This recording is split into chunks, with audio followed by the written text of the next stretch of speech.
آپ پھنس چکی ہیں۔ سفید بالوں والے صاحب اپنی کتاب رکھ کے اس کی طرف متوجہ ہوئے جو اسی طرح بیٹھی تھی۔ جانتی ہوں لیکن میں اس کو تھکانا چاہتی ہوں۔ وہ سینے پہ بازو لپیٹے اس کی طرف دیکھ رہی تھی۔ اس کے اعصاب تنے ہوئے تھے اور چہرہ سپاٹ۔ وہ ہر چند منٹ ایک گہری سانس اندر کھینچ کے باہر نکالتی اور اعصاب ڈھیلے ہونے لگتے۔ وہ نہیں تھکے گی، انہوں نے تبصرہ کیا۔ دفتر علی سے دوڑ کے دروازے کی طرف گئی۔ اس کا شوہر اندر داخل ہو رہا تھا، فون ہاتھ میں لیے وہ حیران پریشان بھی تھا اور غصے میں بھی۔ میں ان سے بات کرتا ہوں۔ اٹھنے لگے تو مالا نے چھوک کے گردن اٹھائی۔ میں اپنی لڑائی خود لڑ سکتی ہوں، آپ کو درمیان میں پڑنے کی ضرورت نہیں ہے۔ یہ فائز ہے، میں اس کی فیملی کو جانتا ہوں، یہ میری بات سن لے گا۔ زینے اتر کے وہ لون تک گئے۔ رامین تیزی سے اس کے کندھے کے پیچھے آ کھڑی ہوئی۔ وہ اضطراب سے انگلیاں مڑو رہی تھی، زیر لب علیزے کو بہت ذل بات سے بھی نواز رہی تھی۔ سفید بالوں والے صاحب اب علیزے کے شور سے بات کر رہے تھے۔ وہ روتی ہوئی علیزے کو کندھے سے لگائے مسلسل نفی میں سر ہلائے ہوئے کچھ کہہ رہا تھا۔ میں یہاں سب کو دیکھ لوں گا۔ کچھ دیر بعد وہ اپنی بیوی کو لے جاتے ہوئے انگلی اٹھا کے اونچا سا بولا۔ وہ دونوں دروازے سے باہر نکل گئے تو کشت والا نے گہری سانس خارج کی، لیکن وہ جانتی تھی کہ معاملہ بھی ختم نہیں ہوا۔ وہ پولیس کو بلا چکے ہیں، وہ اسے گھر لے کر جا رہا ہے اور پولیس پہنچنے والی ہے۔ مالک فرید واپس آتے دکھائی دی۔ ان کا چہرہ ویسا ہی تھا، بے تاثر۔ آپ نے تو کہا تھا آپ اس کی فیملی کو جانتے ہیں۔ رامین خفگی سے بولا۔ انہوں نے ایک نظر چھوٹی سی لڑکی کو دیکھا، پھر شانے اچکا دیا۔ میرا بھتیجا اس کو جانتا ہے، میں اس سے بات کروں گا، لیکن فی الوقت پولیس آ رہی ہے، آپ دونوں۔ رامین کی طرف اشارہ کیا۔ یہاں سے نکل جائیں، اپنے گھر مت جائیں، وہاں سب سے پہلے جائیں گے۔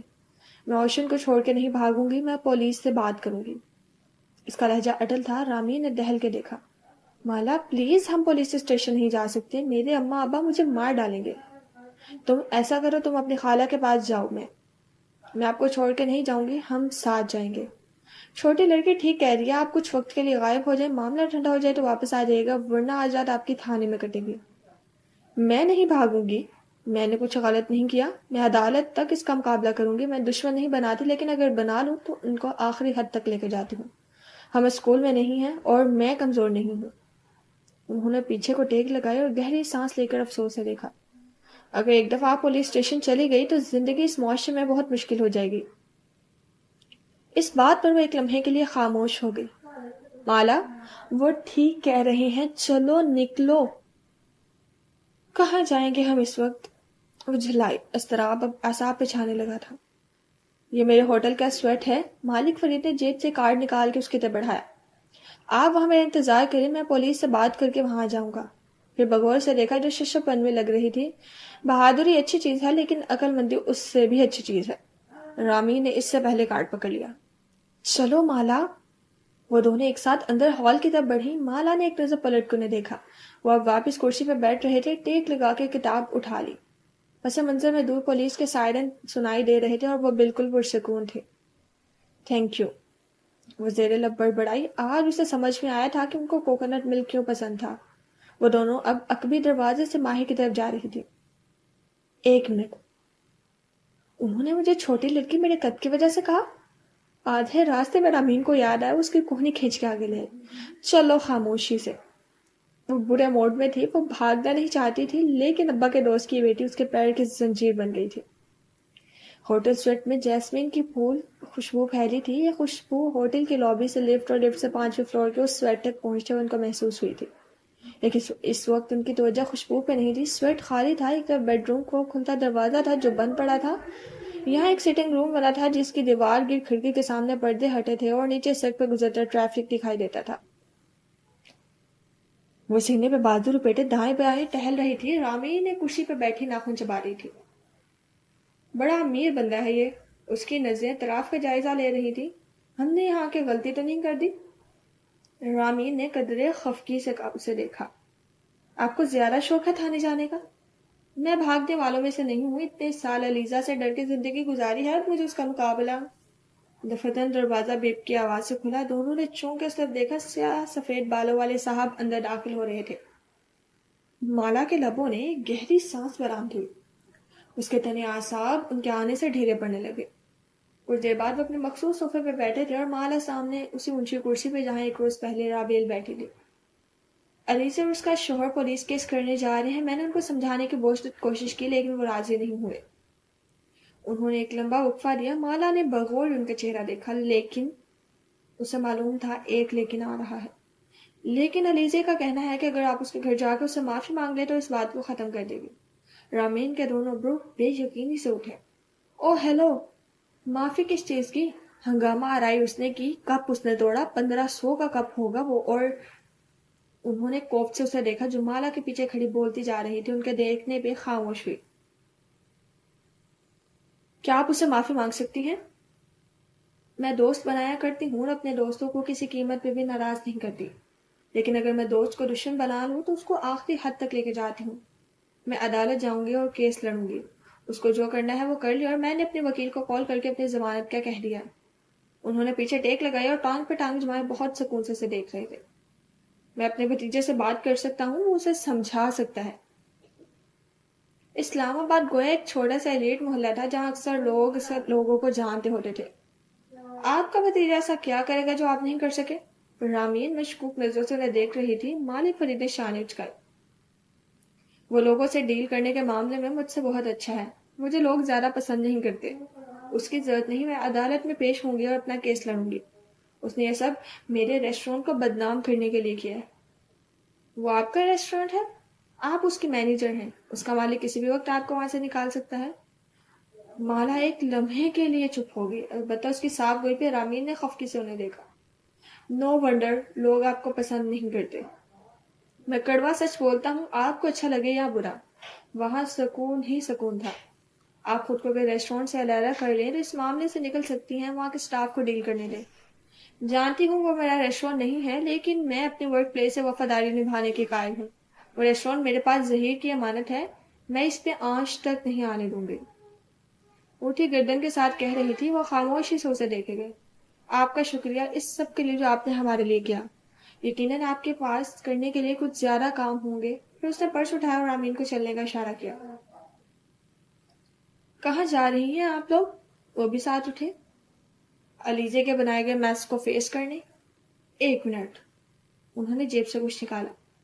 میں کل دوبارہ واپس جا رہا ہوں. نہیں جانتا آپ سے دوبارہ کب ملاقات ہوگی، لیکن یہ میں آپ کو دینا چاہتا تھا. انہوں نے وہ ڈبی اس کی طرف بڑھا دی. مالا نے نہ سمجھی سے انہیں دیکھا، پھر ڈبیا تھام کے کھولی. اندر سفید مخمل پہ ایک سفید سیاہ رنگ کی فاختہ جگمگا رہی تھی. یہ کیا ہے؟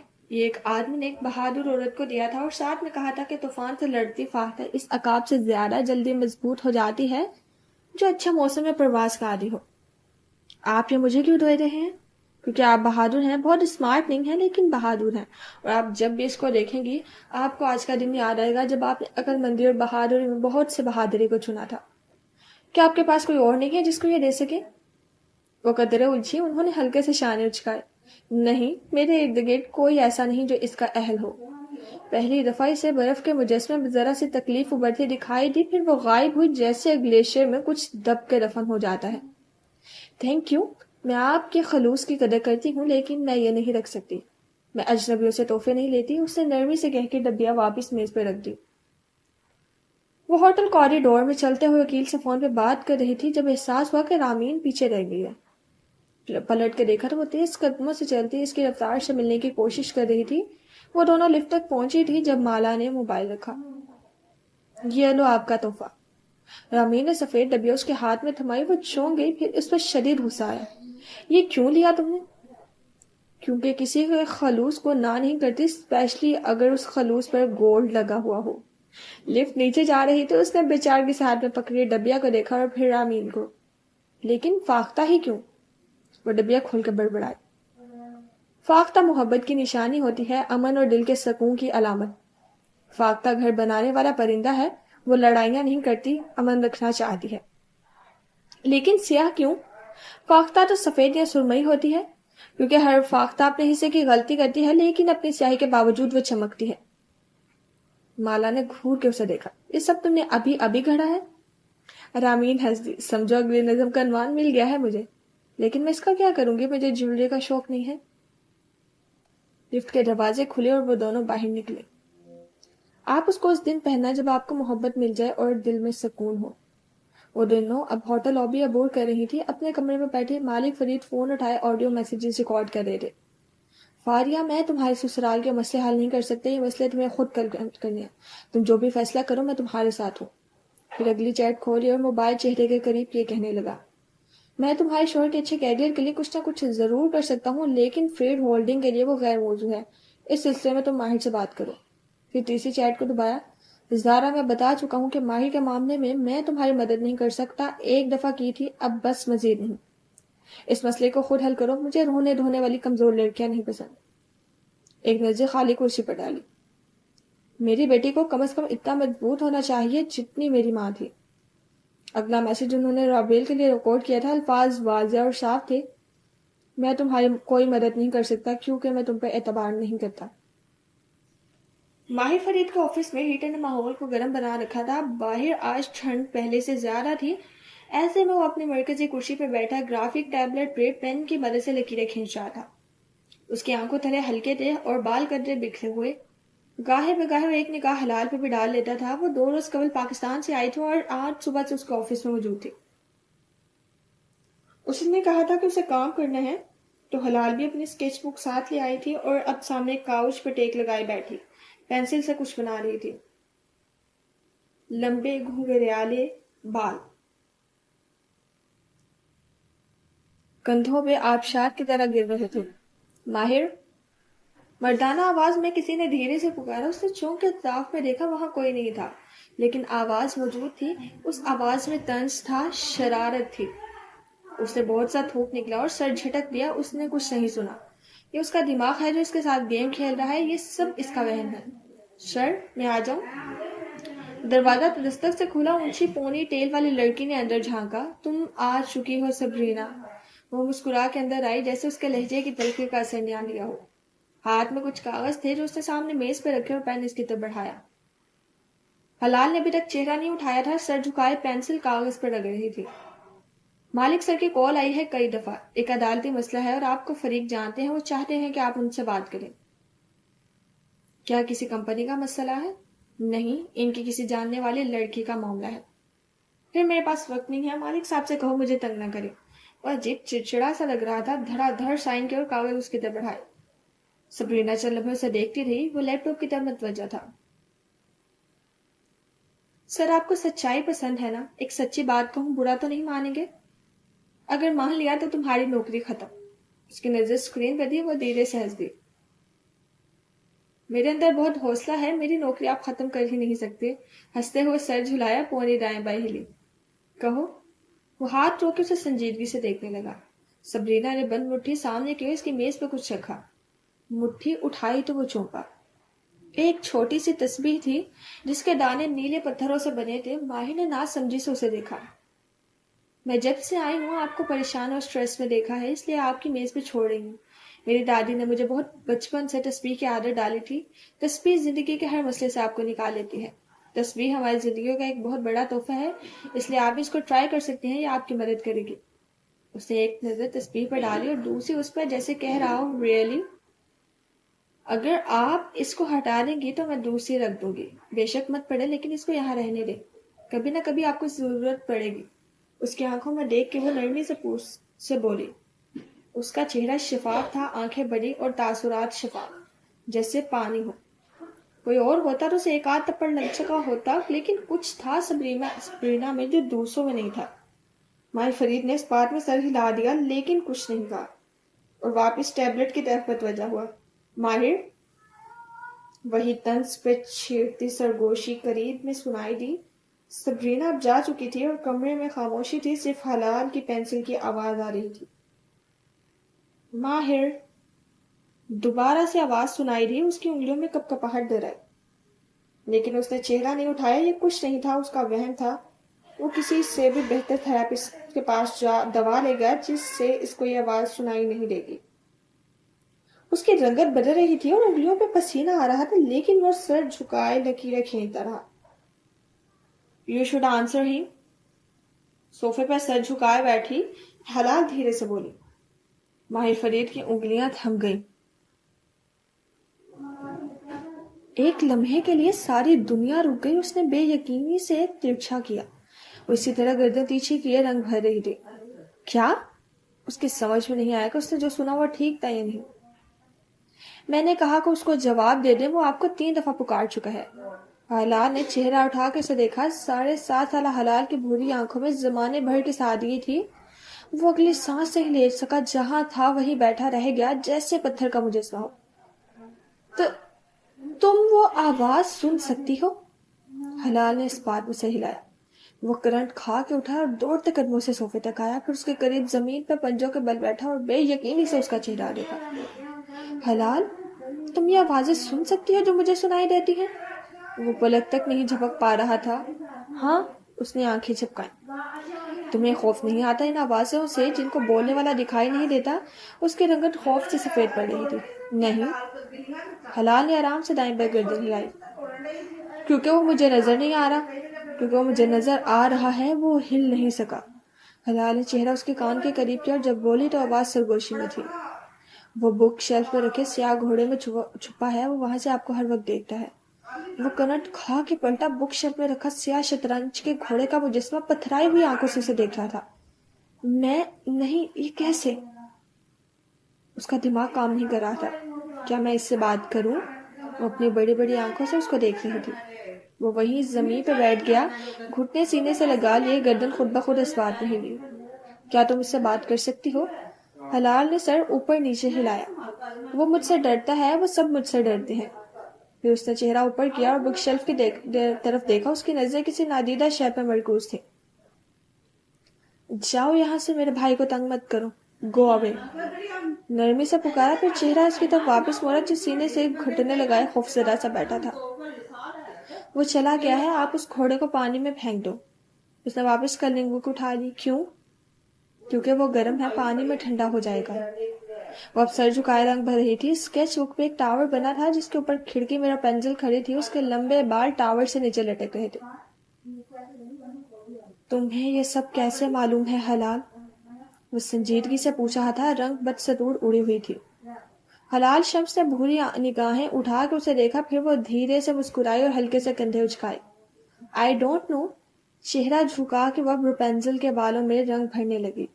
اس نے رپنزل کے بال گھنگریالے بنائے تھے۔ موجودہ حال: جدہ، منطقہ مکہ۔ اپارٹمنٹ کے لیونگ روم میں ٹی وی خاموش آواز کے ساتھ چل رہا تھا۔ بڑے صوفے پہ وہ دونوں بیٹھی تھی، درمیان میں پیالے میں ڈرائی فروٹ رکھے، وہ پیر اوپر کیے ہوئے تھی۔ مالا نے ایک بازو کشن پہ پھیلا رکھا تھا اور مسکرا کے اس سے پوچھ رہی تھی، تم شادی کے بعد جدہ شفٹ ہوئی تھی نا؟ کیسا ہے تمہارا شوہر؟ بس ٹھیک ہی ہے۔ رامین نے بدمزگی سے چائے کا کپ منہ سے لگایا۔ بس میرا پاکستان میں جو سسرال ہے نا، اس کو خوش کرنے کے چکر میں لگا رہتا ہے۔ میری نند ہر وقت اس کوشش میں ہوتی ہے کہ میرا ہر دن سپوائل کر سکے۔ ہر وہ چیز جو مجھے خوش کرے اس کو لوگ خراب کر دیتے ہیں۔ اوپر سے سارا سسرال ناراض ہے کہ میں یہاں کیوں رہتی ہوں، پاکستان میں کیوں نہیں۔ بھائی میری شادی میرے شوہر سے ہوئی ہے یا اس کے گھر والوں سے؟ اور تمہاری شاعری ختم ہو گئی، سب شاعری وائری سب شاعری سے پہلے کے چھوڑ لی۔ ایک کتاب سیلف پبلش کی تھی، آگے کسی نے کچھ نہیں کرنے دیا۔ کیا پابندی لگائی ہے؟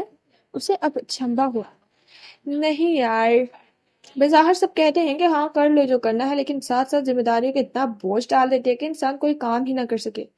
پھر میرا سسرال انٹرفیئر بہت کرتا ہے۔ ہارون ویسے ٹھیک رہتا ہے، لیکن ماں بہن کی قول آ جائے تو بس موڈ آف کر لیتا ہے۔ میرے اندر کیڑے نظر آنے لگتے ہیں، ان کے ساتھ بیٹھ کے بالکل مختلف انسان لگتا ہے۔ آپ بتاؤ، آپ کے ہسبینڈ کیسے ہیں؟ زیاد بہت اچھا ہے، ہر چیز کو بیلنس رکھتا ہے، وہ مسکرا کے بولی۔ ہمارے 1-2 ایشوز ہوئے تھے شروع میں۔ نگاہ انگلی میں پہنی موتی کی انگلی پہ جا ٹھہری، لیکن اس نے ان کو حل کر لیا۔